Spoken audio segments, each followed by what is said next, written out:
Sure. I actually had a chance to meet with a UXO clearance team.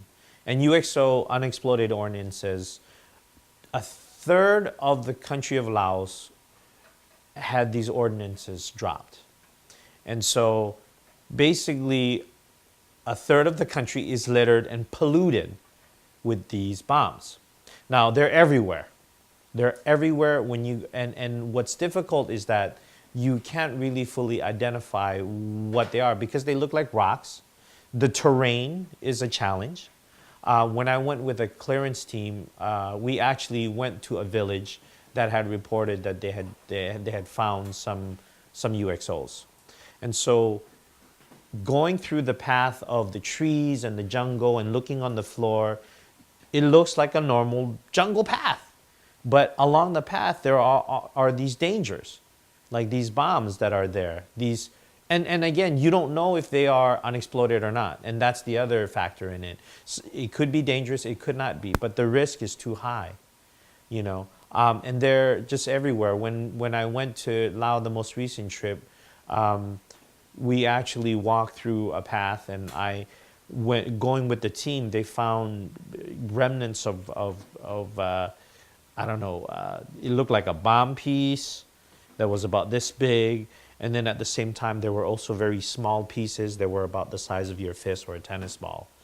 But the coloring, because it's been so many years, that it's become embedded into the earth or embedded into trees. And so when the people there who live in the villages go out and forage for food or are walking along the path and they, you know, accidents happen. And so they lose their limbs or some of them die. And I'm really sad to say that on my most recent trip there, we actually heard of an incident where a 10-year-old boy died because he was playing with a UXO. He grabbed it and he was playing with it and he was going to toss it. He tossed it and it blew up. The shrapnel went through his head and he died right away. His friend, who was about the same age, had shrapnel stuck in his thigh. It had been 2 weeks, this boy had been with the shrapnel in his thigh. And so we visited the village and with the group of us that were there, and we met him, they talked, and we were just astonished to find out why is this boy not taken to the hospital? Why hasn't the shrapnel been taken out? And the reason why is because the boy is of an ethnic group called Laos. And so his father was sitting there in front of us, but we didn't even know that was the father. He was just sitting, squatting, just looking at us as we're talking to the head villager to find out. And the reason why he was just looking at us was because he didn't understand Lao and he didn't understand English.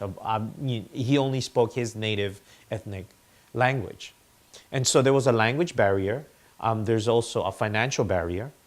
And so we felt the need to help this boy, and so we actually pooled our money together. And we actually asked the head villager, how much would it be to get this boy to a hospital to remove the shrapnel? And they said it was about $200. So we said, let's do it. Let's do it. We all pooled our money together. We helped him, and within that time frame that we were there, he was taken to the hospital and the shrapnel was moved. But it just is, I mean, I see it with I saw it with my own eyes, and it's just, I cannot imagine, you know, having that type of danger every day as you go through your daily life.